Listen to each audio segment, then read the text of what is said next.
أجمعين. الصلاة والسلام عليك يا رسول الله وعلى آلك وأصحابك يا حبيب الله.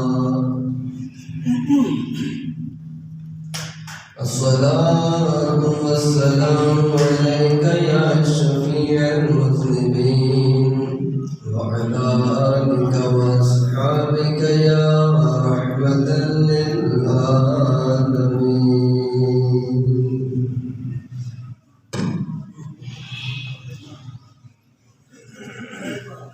معزز و محتشم سامعین،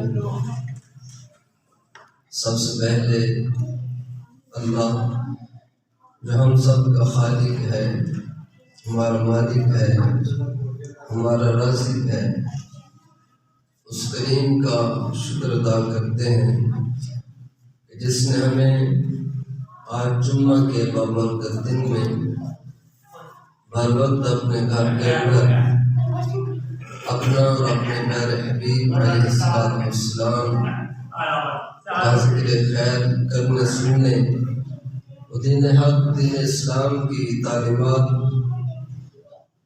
سننے سنانے سیکھنے سکھانے کے لیے حاضری کی توفیق بخشی ہے۔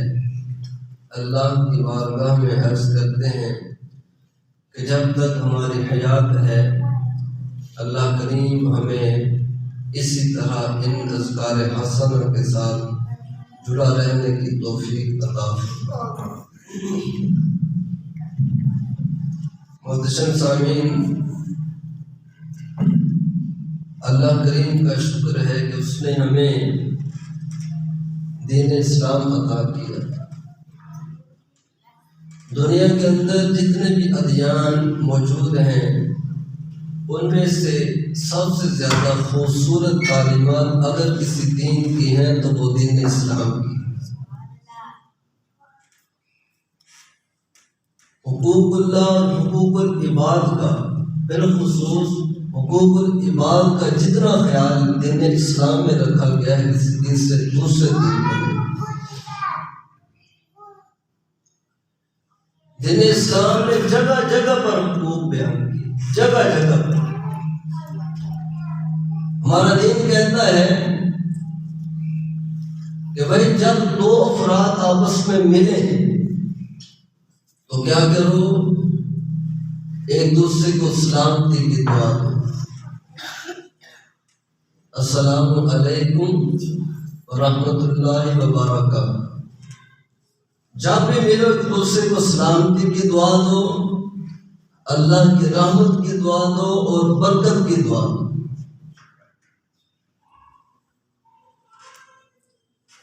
دوسرا ارشاد فرمایا کہ جب تمہارا کوئی مومن بھائی چینک مارتا ہے اور کہتا ہے الحمدللہ تو تم جواب میں اس کو یرحمک اللہ کرو۔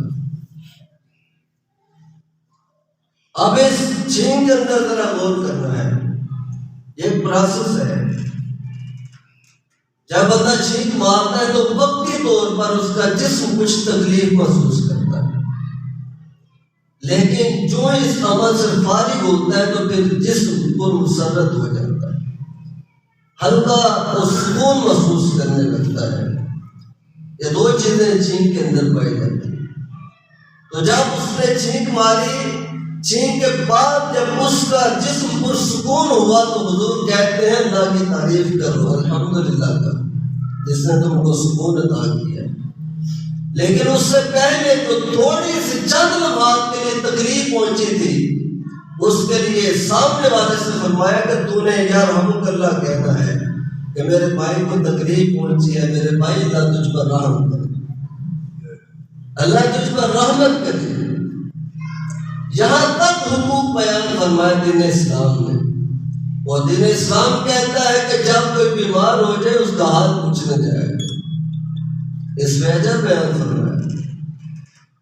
وہ رشتہ دار ہے وہ بھی جائے، جو رشتہ دار نہیں وہ بھی جائے، اللہ سب کو اجر عطا کرے۔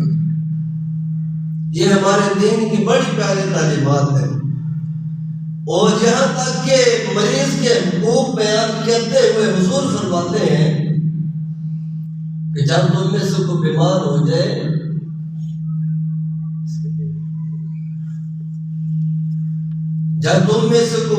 ہو تو اہل خانہ سے فرمایا کہ بھائی اس کی ہر چاہت کا خیال رکھو، اس کی ہر چاہت کا خیال رکھو، جو وہ مانگے اس کو پیش کرو۔ ایک صحابی بیمار ہوئے، نبی رحمت صلی اللہ علیہ وآلہ وسلم عیادت کرنے کے لیے تشریف لے گئے۔ 7 صحابہ ہیں، یہ حضور کی سنت مبارکہ ہے۔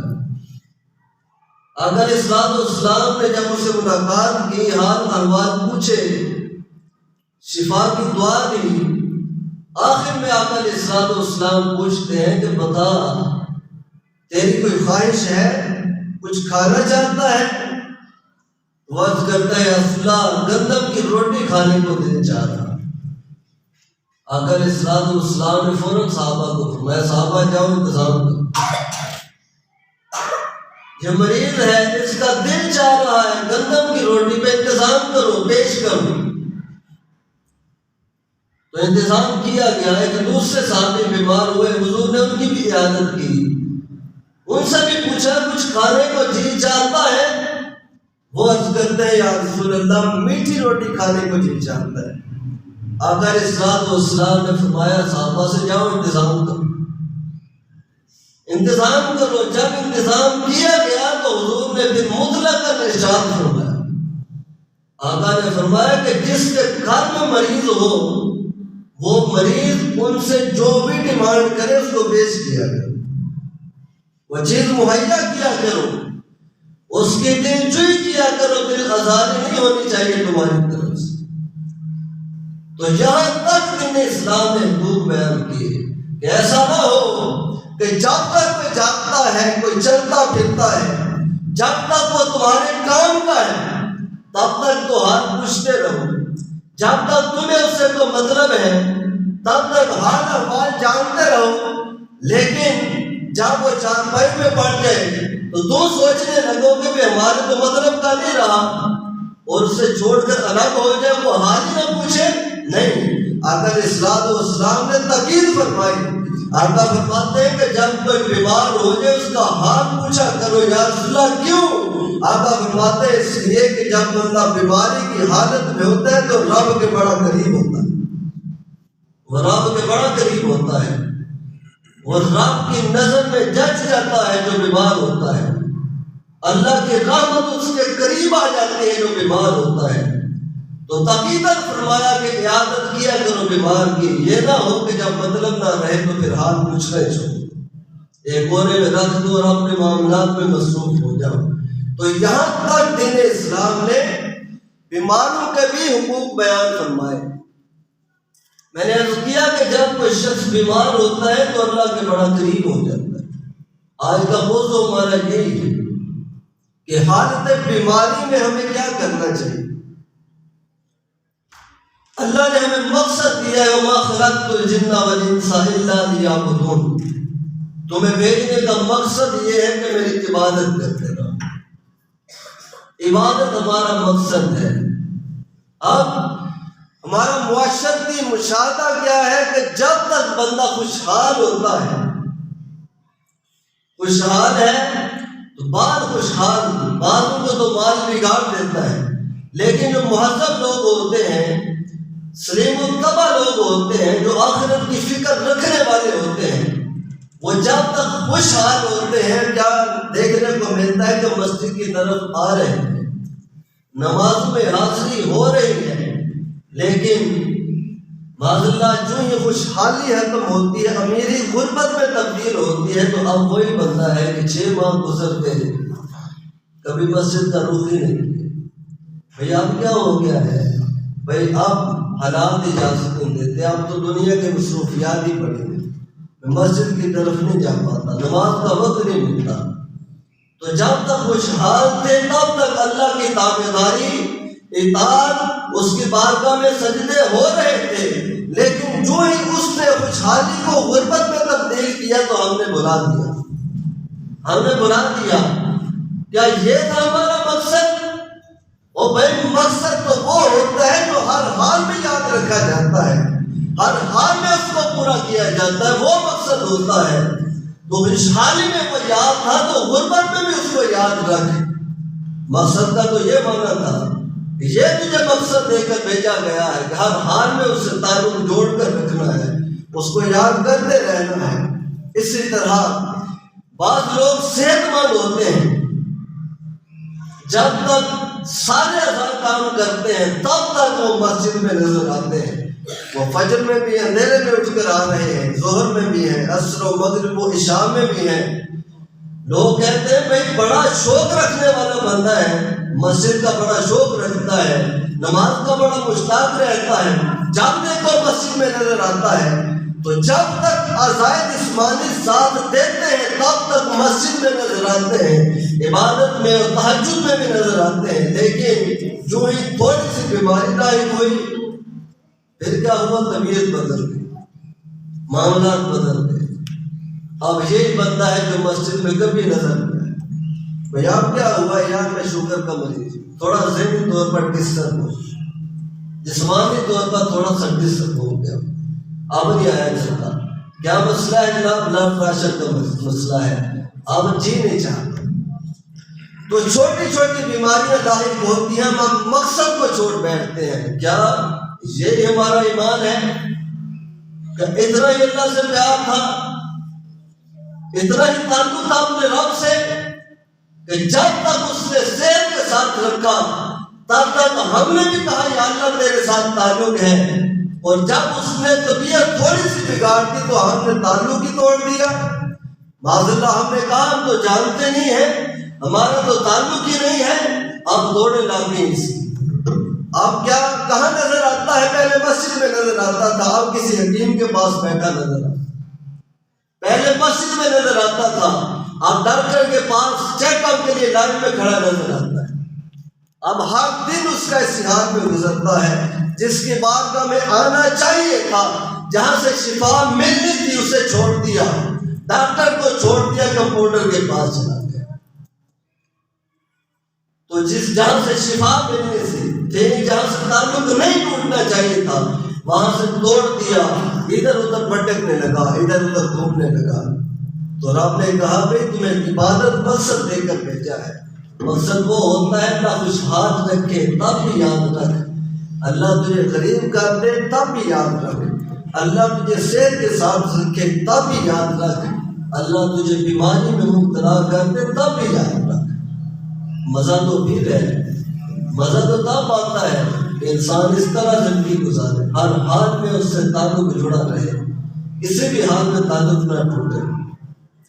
اور دوسرا ہم یہ کرتے ہیں کہ جب بیماری میں مبتلا ہوتے ہیں تو کچھ لوگ ایسے بھی ہیں جو معاذ اللہ سے شکوے شکایتیں کرنے لگتے ہیں، شکوے شکایتیں کرتے ہیں۔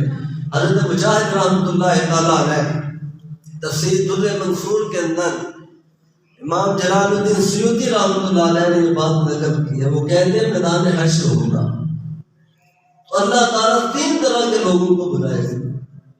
غنی کو جو امیر شخص ہے، اللہ ایک بیمار کو بلائے گا اور ایک غلام کو بلائے گا۔ ان سے پوچھے گا، غنی سے پوچھے گا کہ بتا تجھے میری یاد سے کس چیز نے غافل کیا تھا؟ تو وہ کہے گا کہ یا اللہ تو نے مال ہی بڑا دے دیا تھا، میں تو کبھی اس سے فارغ ہی نہیں ہوتا تھا، مجھے تو فرصت نہیں ملتی تھی، ایک کارخانے سے نکلتا تو دوسرے میں چلا جاتا، وہاں سے نکلتا تیسری فیکٹری میں چلا جاتا، مجھے مال ہی اتنا دیا تھا تو فرصت نہیں ملتی تھی، کبھی کام کے معاملات، کبھی مزدوروں کی دیکھ بھال، میرا تو دن اسی حال میں گزر جایا کرتا تھا، ٹائم نہیں ملتا تھا تیرے لیے، کب آتا تیری بارگاہ میں؟ تو اس وقت اللہ تعالیٰ حضرت سلیمان علیہ السلام کو بلائے، سلیمان علیہ السلام کو بلائے گا، جن کی سلطنت کا ذکر اللہ نے قرآن میں کیا، جن کی سلطنت اتنی بڑی تھی کہ اللہ نے جنوں کو بھی ان کے تابع کیا ہے، پرندے بھی ان کے تابع ہیں، ہوائیں بھی ان کے تابع ہیں، پانی بھی ان کے تابع ہیں، پہاڑ بھی ان کے تابع ہیں، ہر چیز کو اللہ نے حضرت سلیمان کے تابع کر دیا تھا، اور حضرت سلیمان علیہ السلام ہر چیز کا خیال رکھتے تھے، ہر چیز کے حقوق کا خیال رکھتے تھے، پوری امانت داری، دیانت داری، ادب کے ساتھ آپ کی سلطنت چلتی تھی، اپنے غلاموں کا بھی خیال رکھتے تھے، پورے ادب کے ساتھ سلطنت چلتی ہے۔ وہی سلیمان ہے کہ جب تہجد کا ٹائم ہوتا ہے تو اللہ کی بارگاہ میں نظر آتا ہے۔ وہی سلیمان ہے کہ جب دوپہر کا ٹائم ہوتا ہے تو اس کریم کی بارگاہ میں سجدے کرتے ہوئے نظر آتے ہیں۔ وہی سلیمان ہے جب شام کا وقت آتا ہے، لوگوں کے معاملات سے فارغ ہوتے ہیں تو رب کی بارگاہ میں کھڑے ہو جاتے ہیں، یا اللہ دن تو دنیا داری میں گزر گیا، اب تیری یاد میں وقت گزارنا چاہتا ہوں۔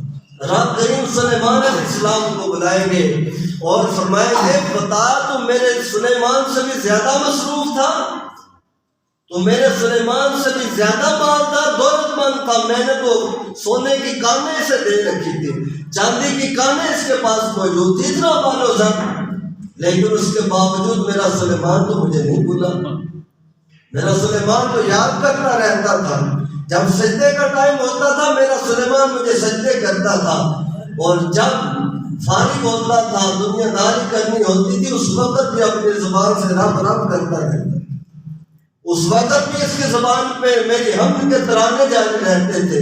بتا تو میرے سلیمان سے بھی زیادہ مصروف تھا، اب اس کے پاس جب جواب نہیں ہوگا تو پھر اٹھا کر جہنم میں ڈال دیا۔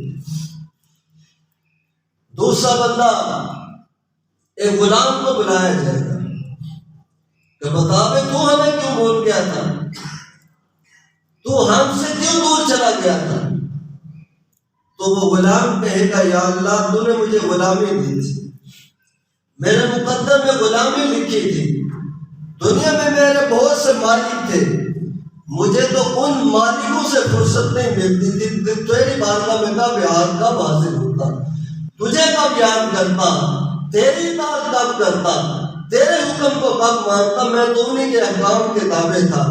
تو اللہ کریم اس وقت حضرت یوسف علیہ السلام کو بلائے، یوسف علیہ السلام کا بھی کچھ وقت غلامی کا گزرا تھا، اللہ یوسف کو بلائے گا بھائی بتا میرے یوسف سے زیادہ سخت غلامی تھی تیری، اس کے پاس بھی کوئی جواب نہیں رہے گا۔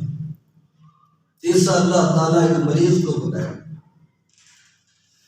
مریض سے پوچھے گا بتا جب تک تو صحت کے ساتھ رہا تب تک تو ہمیں یاد کرتا رہا، جب تک تو صحت کے ساتھ تھا تو مسجد میں نظر آتا تھا، جب تک تو صحت کے ساتھ تھا تیری زبان پر ہماری حمد بھی جاری رہتی تھی، جب تک تو صحت کے ساتھ تھا تو تہجد میں بھی نظر آ جاتا تھا، جب تک تجھے ہم نے صحت دی تو جمعے میں بھی نظر آ جاتا تھا، جب تک تیرے پاس صحت تھی تو نماز عیدین میں بھی نظر آ جاتا تھا، اور جب تک تیرے پاس صحت تھی تو اشراق بھی پڑھ لیتا تھا، چارج بھی پڑھ لیتا تھا، اوابین بھی پڑھ لیتا تھا، تہجد بھی پڑھ لیتا تھا، جب تک تیرے پاس صحت تھی ہماری کوئی نعمت تجھے ملتی تو نفل شکرانے کے تو نفل بھی پڑھ لیتا تھا، لیکن جب ہم نے تجھ کو بیماری میں مبتلا کیا تو پھر شکرانے کے نفل تو پیچھے رہ گئے، پھر تہجد تو پیچھے رہ گئی،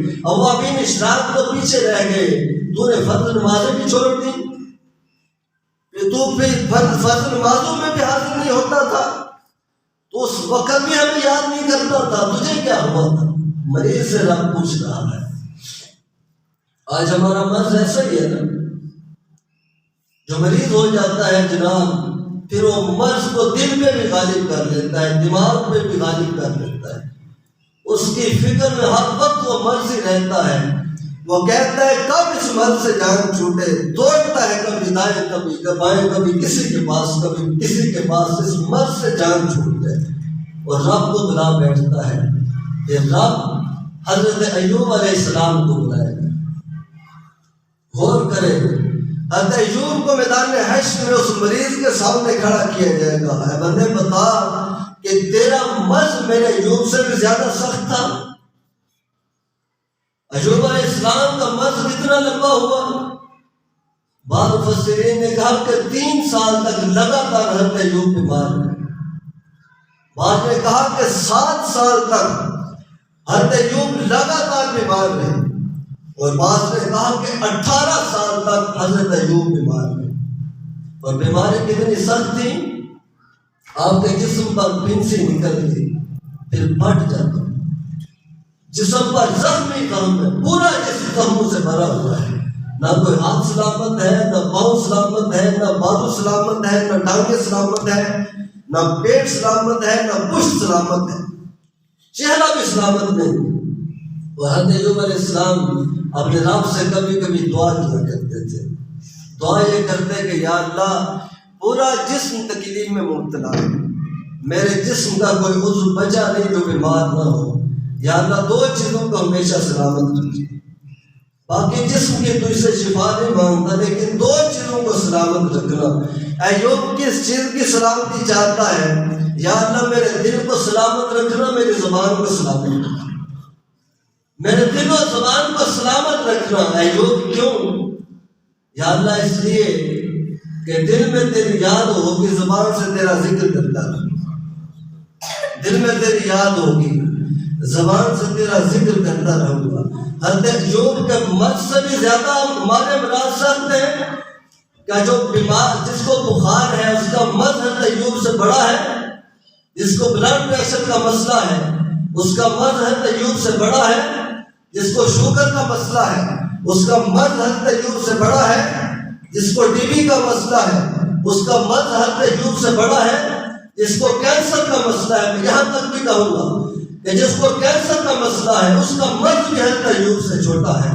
18 سال تک پورا جسم بیماری میں مبتلا ہے، جسم کے ہر گوشے میں تکلیف ہے، درد ہے، لیکن حضرت ایوب علیہ السلام نے کبھی رب کو بلایا نہیں، بلکہ رب سے کبھی شکوہ بھی نہیں کیا، کبھی شکایت بھی نہیں کی، رب سے کبھی شفا سلامتی بھی نہیں مانگی۔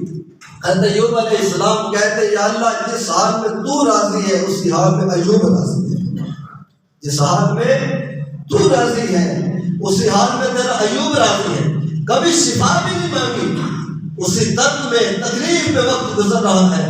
آپ بتائیں ہم سے کو پوچھے کہ بتا تیرا حال کیا ہے، اور جسم کے ہر عضو کے اندر درد ہو تکلیف ہو اس وقت بھی کسی کی زبان کہہ رہی ہو یار اللہ کا شکر ہے، اللہ نے بڑا ہی کرم کیا، اللہ کا شکر ہے، اللہ کی بڑی مہربانی ہے، بڑے اچھے حال میں ہوں، اللہ نے بڑا کرم کیا، اس حال میں بھی وہ ثابت رہے بلکہ شاکر ہو جائے کہ جس حال میں اللہ نے رکھا ہے یہ حال میرے لیے بڑا اچھا ہے۔ حضرت ایوب علیہ السلام نے ہمیں نمونہ دیا، اے لوگوں مرض تو آتے رہتے ہیں لیکن اپنے رب سے تعلق نہ توڑنا، بیماریاں آتی رہتی ہیں اپنے رب سے دور نہ ہونا، بیماریاں اور مصیبتیں آتی ہیں رب کو یاد کرنا نہ چھوڑنا، اس حال میں انسان کو مرض کی حالت میں بھی رہنا چاہیے۔ آج ہم عجیب بیمار ہوتے ہیں پھر رب سے دور ہو جاتے ہیں۔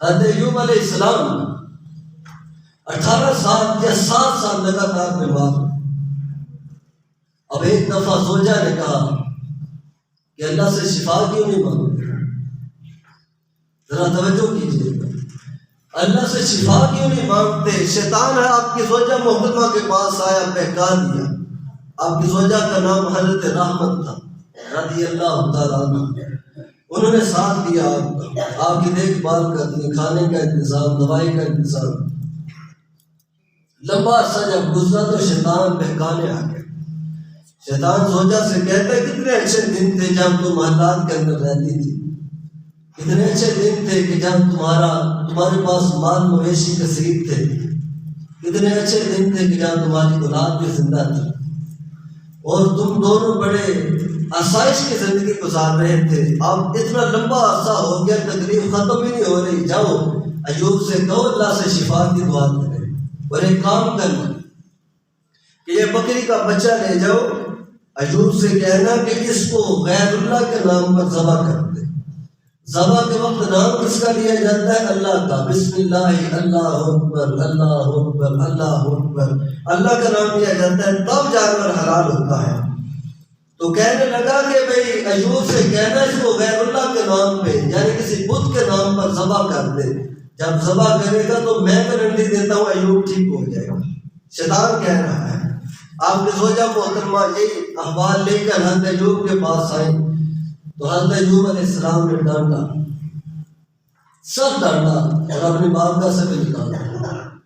وہاں پر حضرت ایوب علیہ السلام نے اپنی زوجہ سے پوچھا کہ زوجہ بتا، تو فوراً آ گئی میرے پاس کہ جانور غیر اللہ کے نام پر ذبح کرے شفا مل جائے گی، ذرا بتا تو صحیح کتنا عرصہ میرے ساتھ رہی؟ جناب 80 سال رہی ہوں، 70 سال یا 80 سال، 80 سال آپ کے ساتھ رہی ہوں، بھائی کیسے دن گزرے؟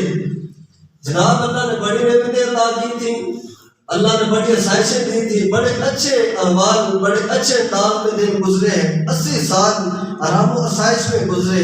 حضرت ایوب کہتے ہیں کہ 80 سال ہمارے خوشحالی میں گزرے، 80 سال۔ اب تو کہتی ہے ابھی 7 سال بیماری میں گزرے، اور تو کہتی ہے دعا کرنے شفا کے لیے۔ ایوب تو کہتا ہے کہ 80 سال جہاں خوشحالی میں گزرے ہیں، وہیں اس بیماری میں 80 سال مبتلا رہوں گا، پھر بھی اللہ سے شفا کی دعا نہیں کروں۔ حق تو ادا ہو، 80 سال اس کی نعمتیں کھاتا رہا ہوں، کیا 80 سال بھی بیماری میں نہ گزاروں؟ یہ تو حق بنتا ہے کہ 80 سال تک اپنی زبان پر تالا لگا کر رکھوں، 80 سال بیماری میں گزاروں، 80 سال تکلیف میں گزاروں۔ جب 80 سال گزر جائیں گے تو پھر اس کے بارگاہ میں ہاتھ اٹھاؤں گا، یا اللہ اب شفا دے دے، اب حق ادا ہو گیا ہے۔ اس سے پہلے شفا کی دعا کی امید نہ کرنا مجھ سے۔ محتشم سامعین، حضرت ایوب علیہ السلام نے اس انداز میں بیماری کے دن بھی گزارے ہیں۔ آج ہماری بیماری تھوڑی سی لمبی ہوتی ہے، ہم شکوے شکایتیں معاذ اللہ سب سے شکوے، بے صبر ہو جاتے ہیں، بے چین ہو جاتے ہیں، اور اس کریم سے تعلق توڑ بیٹھتے ہیں۔ اصل موضوع ہمارا آج یہ ہے کہ کیا اس سے تعلق توڑ دینا چاہیے بیماری کے حوال میں؟ بیماری کے دنوں میں حضرت ایوب علیہ السلام پر جب آزمائش آئی تھی تو کیسے آئی؟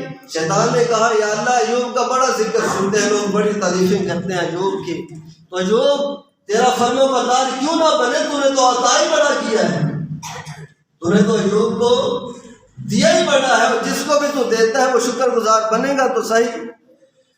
تو اللہ کریم نے فرمایا بھائی میرا ایوب اپنے مال کی وجہ سے میرا شکر نہیں ادا کرتا، وہ دل سے میرا شکر ادا، اس کا دل میرے ساتھ جڑا ہوا ہے، اس کو مجھ سے محبت ہے، اس لیے میرے شکر میں لگا رہتا ہے، مجھے بھولتا نہیں ہے۔ اگر تو نے آزمانا ہے تو آزما لے۔ اب مختصر عرض کروں، شیطان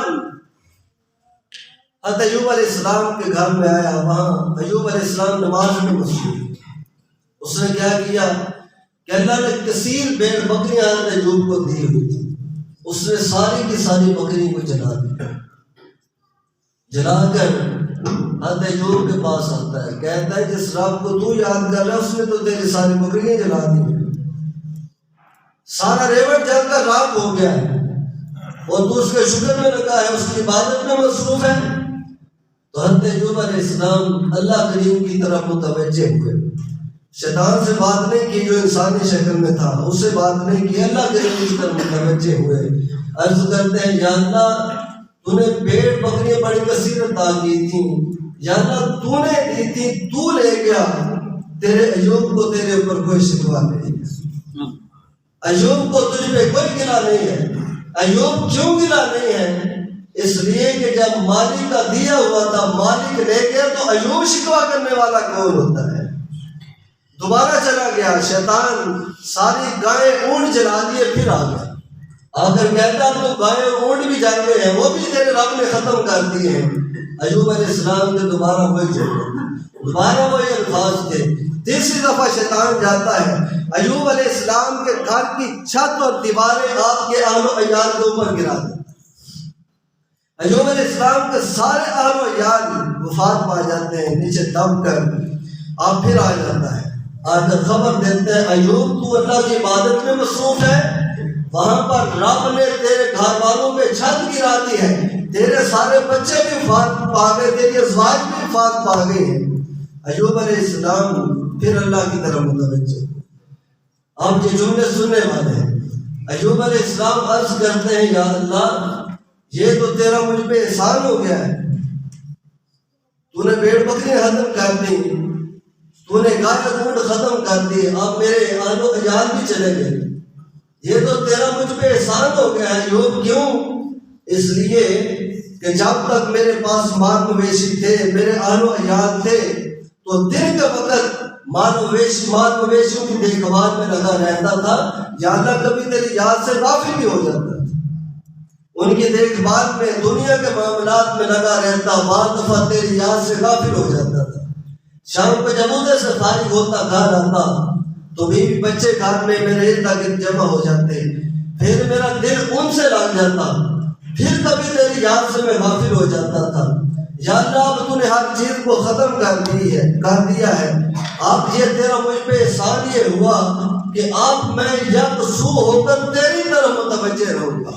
اب نہ مال مویشیوں کی پرواہ رہی، نہ اہل و عیال کی پرواہ رہی۔ یا اللہ اب میری زبان بھی تیرے ذکر میں رہے گی، یا اللہ میری آنکھیں بھی تیری طرف متوجہ رہیں گی، یا اللہ میرے کان بھی تیری یاد تیرا ذکر سنتے رہیں گے، یا اللہ اب تو میرا دل بھی تیری طرف متوجہ رہے گا، یا اللہ میری فکر بھی تیری طرف لگی رہے گی، یا اللہ میرے ہاتھ اور پاؤں بھی تیری اطاعت میں لگے رہیں گے، یا اللہ اب میرے دل بھی تیری محبت میں گزریں گے، میری راتیں تیری عبادت میں گزریں گی، میری راتیں تیری عبادت میں گزریں گی۔ تو تیرا احسان ہو گیا۔ تو محتشم سامعین، جب بندہ بیمار ہوتا ہے تو پھر تو اس کو رب کی طرف زیادہ متوجہ ہونا چاہیے، رب سے زیادہ تعلق پختہ کر لینا چاہیے۔ ہم عجیب بیمار ہوتے ہیں، جب بیمار ہوئے نماز بھی جاتی رہی، زبان سے اللہ کا ذکر بھی جاتا رہا، جو اور نیکی کے کام کرتے تھے سارے کے سارے چھوڑ دیے، اور فکر رہی تو صرف بیماری کی فکر رہی نہیں۔ حضرت ایوب نے بتایا کہ بیماری کی حالت میں رب کے زیادہ قریب ہونے کا وقت بندے کو ملتا ہے۔ جب تک صحت مند تھا تو بچوں نے کہا ابا جان فلاں چیز لا دے، جب تک صحت مند تھا تو والد نے بیٹے سے کہا بیٹا فلاں کام کر رہا، بیوی نے کہا جناب فلاں کام کر رہے ہیں، رشتہ دار آ کے جناب آؤ ہمارے پاس بیٹھو۔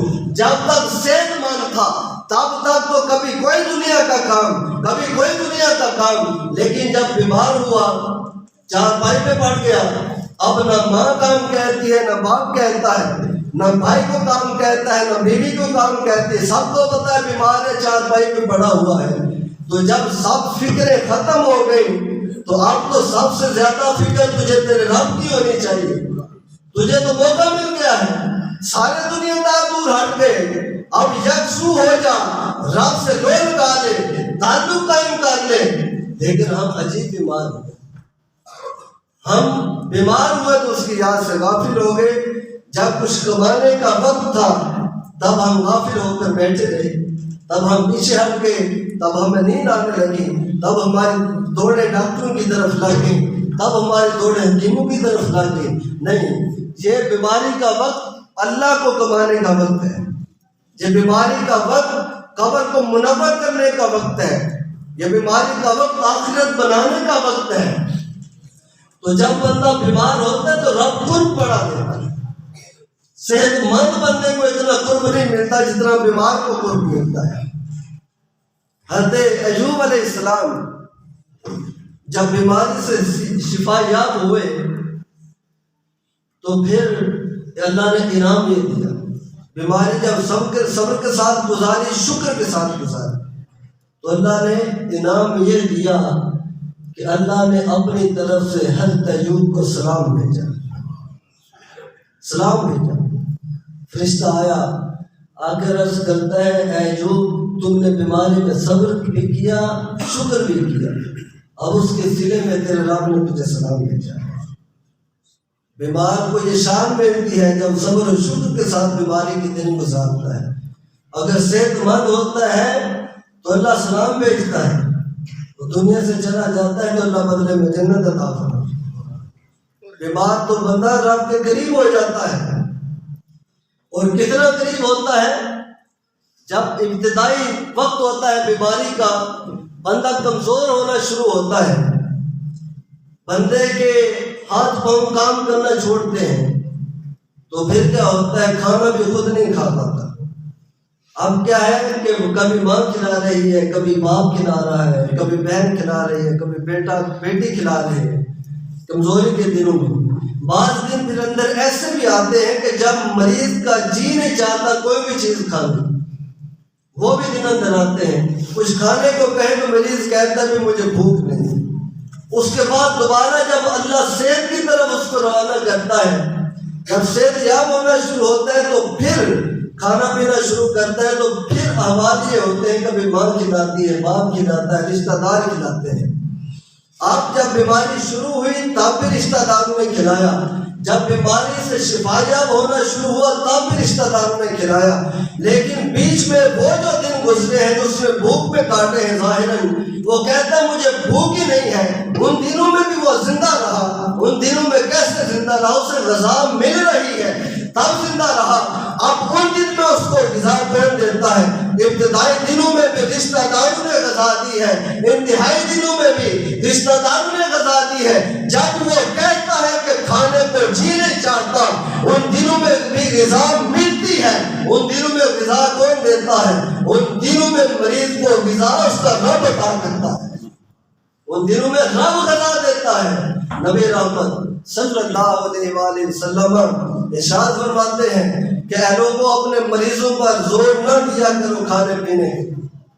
جب کوئی بندہ بیمار ہو جائے تو زور نہ دیا کرو کہ جناب یہ بھی چیز کھائیں، یہ بھی چیز پی لیں۔ جب وہ انکار کرے تو چھوڑ دو، جب اس کی طبیعت چاہے پھر پیش کرو۔ ان دنوں میں زور نہ دیا کرو۔ یا صلاح کیوں زور نہ دیا کریں؟ آقا علیہ الصلوۃ والسلام فرماتے ہیں اس لیے کہ ان اللہ یسقیہم ویطعمہم، کہ جن دنوں میں وہ کھانا پینا